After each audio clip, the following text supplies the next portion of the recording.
शिमला से विकसित भारत संकल्प यात्रा का शुभारंभ। राज्यपाल शिव प्रताप शुक्ल ने 3 वाहनों को दिखाई हरी झंडी। ग्रामीणों तक केंद्र की योजनाएं पहुंचाना लक्ष्य। शिमला में कैंसर पर आधारित सम्मेलन का आयोजन। 12 विदेशी विशेषज्ञ चिकित्सक और राज्यपाल शिव प्रताप शुक्ल हुए शामिल। कैंसर की नई तकनीक को लेकर चर्चा। शिमला में हाटी समुदाय को एसटी का दर्जा देने के फैसले का विरोध। एसटी का दर्जा देने के खिलाफ गुर्जर समुदाय का विरोध पहुंचा हाईकोर्ट। बिलासपुर में स्वर्ण समाज के प्रदेश अध्यक्ष रुमित सिंह ने की प्रेस कॉन्फ्रेंस। कहा स्वर्ण समाज लोकसभा के 4 सीटों पर लड़ेगा चुनाव। प्रदेश में सबको समानता का अधिकार। और हिमाचल प्रदेश में कड़े तेवर दिखाएगा मौसम। तापमान में गिरावट आने से बढ़ी ठंड। मौसम विभाग केंद्र ने 2 दिसंबर से मौसम साफ रहने की जताई आशंका। नमस्कार, स्वागत है आप सभी का हमारे खास कार्यक्रम में और मैं हूं आपके साथ मुस्कान। तो चलिए खबरों का आगाज करते हैं। केंद्र सरकार की कल्याणकारी योजनाओं को आम आदमी तक पहुंचाने के मकसद से केंद्र सरकार की ओर से देश भर में विकसित भारत संकल्प यात्रा चलाई जा रही है। इस कड़ी में राजभवन शिमला से राज्यपाल शिव प्रताप शुक्ल ने दूसरे चरण में विकसित भारत संकल्प यात्रा के 3 रथों को हरी झंडी दिखाकर रवाना किया। इस मौके पर केंद्र सरकार की योजनाओं के लाभार्थियों ने राज्यपाल से अपने अनुभव साझा किए और यात्रा को लेकर प्रधानमंत्री नरेंद्र मोदी के संबोधन को भी वर्चुअली सुना। वहीं राज्यपाल ने कहा कि केंद्र सरकार की विकसित भारत संकल्प यात्रा दूसरे चरण की आज शुरुआत की गई है। इससे पहले जनजातीय क्षेत्रों में यात्रा चल रही थी, अब शेष हिमाचल में यात्रा चलेगी और केंद्र सरकार की ओर से आम जनता के लिए चलाई जा रही योजनाओं की जानकारी साझा की जाएगी। वहीं इस मौके पर केंद्रीय मंत्री कौशल किशोर और सांसद सुरेश कश्यप ने कहा कि सरकार की जन कल्याणकारी योजनाओं को गांव-गांव तक पहुंचाने के मकसद से विकसित भारत संकल्प यात्रा शुरू की गई, ताकि अंतिम छोर पर खड़े व्यक्ति तक योजना का लाभ पहुंच सके। विकसित भारत यात्रा का शुभारंभ झारखंड से पिछले 15 तारीख को आदरणीय प्रधानमंत्री श्री नरेंद्र मोदी जी ने कर दिया था। ये दूसरा यात्रा हम लोग पुनः इसको शुरू कर रहे हैं। भरमौर में मैं प्रधानमंत्री जी के उस कार्यक्रम में उपस्थित था। आज हमारे केंद्रीय मंत्री श्री कौशल किशोर जी भी यहाँ उपस्थित है सौभाग्य से, तो मैं उनको भी साथ लिए हूँ। सांसद सुरेश कश्यप जी भी हैं। यह हिमाचल प्रदेश के प्रत्येक गांव तक पंचायतों तक जाएगी, सभी लाभार्थियों को उसका लाभ दिलाने का काम करेगी। देखिए, आदरणीय प्रधानमंत्री माननीय नरेंद्र मोदी जी ने विकसित भारत विकसित परिवार, आत्मनिर्भर भारत आत्मनिर्भर परिवार, इसके लिए ये योजना बनाई है और इसके लिए ये जो विकसित भारत संकल्प यात्राएं निकाली जा रही हैं, 3000 यात्राएं हैं ये, जो प्रत्येक गांव तक जाएंगी, योजनाओं के बारे में बताने का काम करेंगे। अब तक के 10 करोड़ 60 लाख महिलाओं को गैस सिलेंडर चूल्हे दिए गए। 75 लाख महिलाओं को फिर से गैस सिलेंडर चूल्हे दिए जा रहे हैं जो रह गई हैं। 10 करोड़ से ज्यादा परिवारों को आयुष्मान भारत योजना के तहत जोड़ना, 10 करोड़ के करीब परिवारों को उज्ज्वला योजना के तहत माताओं बहनों को गैस देने का काम, 12 करोड़ घरों में नल के माध्यम से शुद्ध पीने का पानी पहुंचाना, 10 करोड़ से ज्यादा किसानों के खातों में किसान सम्मान निधि 6000 रुपया प्रति वर्ष देना। साथ ही साथ जिस प्रकार से 80 करोड़ लोगों को कोरोना के बाद लगातार 2028 तक 5 किलो अनाज मुफ्त देना, और जो प्रधानमंत्री आवास योजना के तहत 4 करोड़ के करीब आवास बनाए गए हैं, या फिर 11 करोड़ के करीब जो शौचालय बनाए गए हैं, ये सारी योजनाएं, इसकी जानकारी जो है आम जनमानस तक पहुंचे, घर घर तक पहुंचे। इन रथों के माध्यम से ये जानकारी जो है हर घर तक पहुंचाने का काम केंद्र सरकार कर रही है। शिमला में कैंसर पर आयोजित सम्मेलन में 12 विदेशी विशेषज्ञ चिकित्सक और देश के विभिन्न क्षेत्रों से आए विशेषज्ञों ने हिस्सा लिया। इस सम्मेलन में विशेषज्ञों ने कैंसर की नई तकनीक से इलाज और इसके कारण और बढ़ रही समस्या पर विचार प्रकट किए। वहीं सम्मेलन में राज्यपाल शिव प्रताप शुक्ल ने बताया कि लोगों में तंबाकू और नशे से दूर रहने के लिए जागरूकता की जरूरत है। जिससे कैंसर जैसे मामलों को कम किया जा सके। इस दौरान सम्मेलन की जानकारी देते हुए लुधियाना के विशेषज्ञ चिकित्सक डॉक्टर क्लेरन सैम्यूल ने बताया कि कैंसर एक ऐसी बीमारी है जो दिनों दिन बढ़ती जा रही है। उन्होंने बताया कि यदि बात हिमाचल की जाए तो यहां हर महीने करीब 10 लोगों में कैंसर डिटेक्ट होता है। वहीं उन्होंने बताया कि अब नई तकनीक के माध्यम से नई कीमोथेरेपी से कैंसर से इलाज में बेहद लाभ मिल रहा है। उपचार से अधिक उसकी सुरक्षा की है और कैंसर के मामले में भी यही है। कैंसर के रोग पहले कम हुआ करते थे, आज इस नाते भी बढ़े हैं।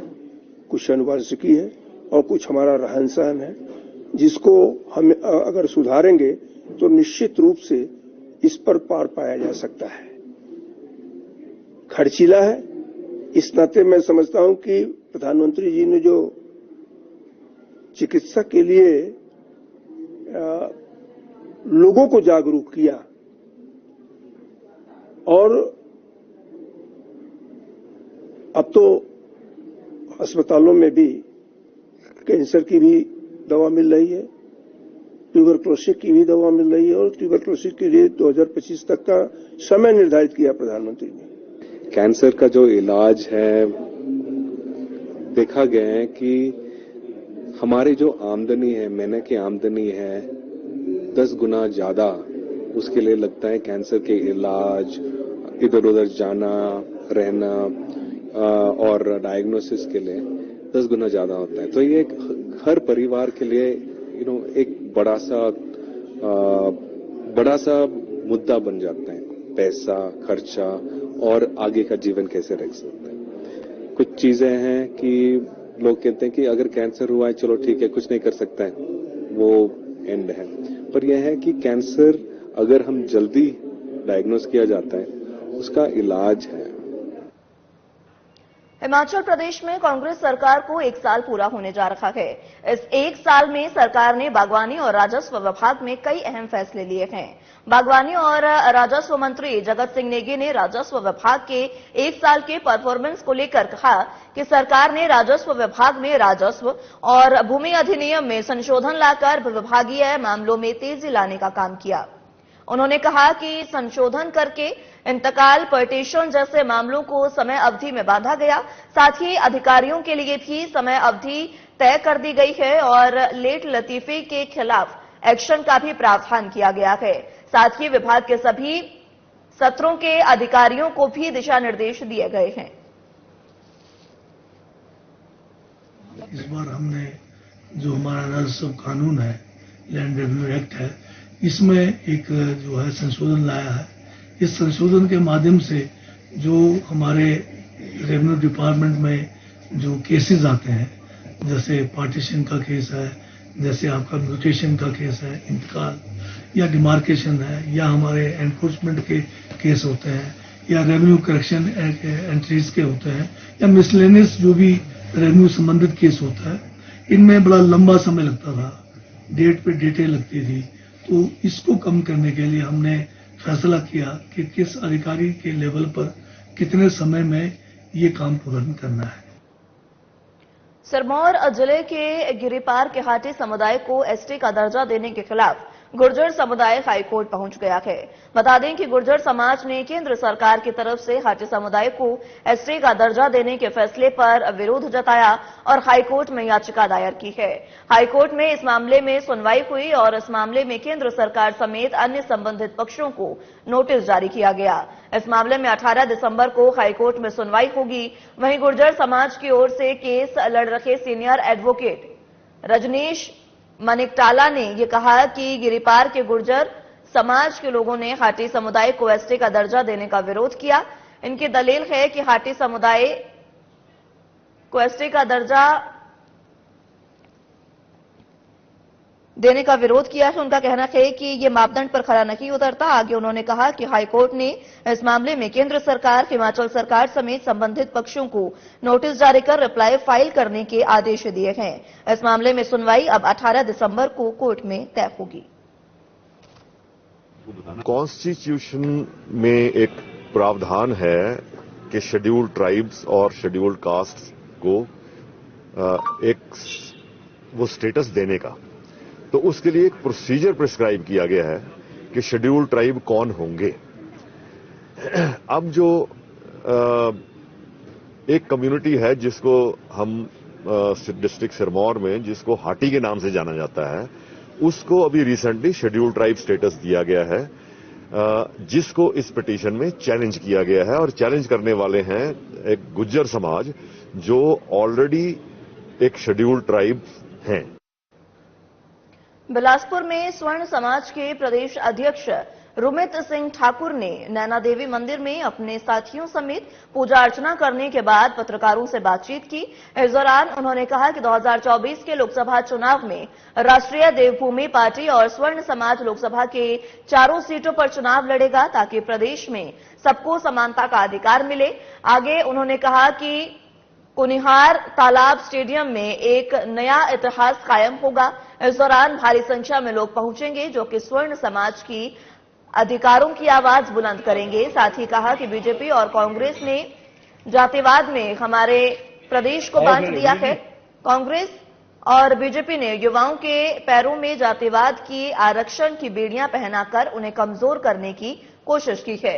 आगे कहा कि उनकी मुख्य मांग होगी कि हिमाचल प्रदेश में ही नहीं बल्कि पूरे देश में सबको समानता का अधिकार मिलना चाहिए और यहां आरक्षण की प्रथा समाप्त होनी चाहिए। आज अंत्ययाग यात्रा का 95 दिन हम लोगों को पूरे हो गए। मां नैना देवी के चरणों में हैं आशीर्वाद लेने के लिए। 5 दिसंबर को समापन होगा कुनिहार तालाब स्टेडियम में और 1 दिसंबर से पद यात्रा शुरू होगी 100 किलोमीटर की घुमारवी से लेकर कुनिहार तक। पूरे हिमाचल प्रदेश का राजपूत समाज, ब्राह्मण समाज, बनिया खत्री समाज नया इतिहास बनाने के लिए कुनिहार तालाब स्टेडियम पहुंच रहा है 5 दिसंबर को। पूरे देश भर से लोग पहुंच रहे हैं स्वर्ण समाज की आवाज को बुलंद करने के लिए, स्वर्ण समाज के अधिकारों की आवाज को बुलंद करने के लिए। स्वर्ण समाज आज जागृत है, स्वर्ण समाज आज संगठित है, स्वर्ण समाज आज अपनी ताकत, अपनी एकता दिखाने के लिए। हिमाचल प्रदेश में आज मौसम खराब बना हुआ है। राजधानी शिमला सुबह से आसमान में काले बादल छाए हुए हैं जिससे ठंड काफी बढ़ गई है। लोगों को ठंड से बचने के लिए आग का सहारा लेना पड़ रहा है।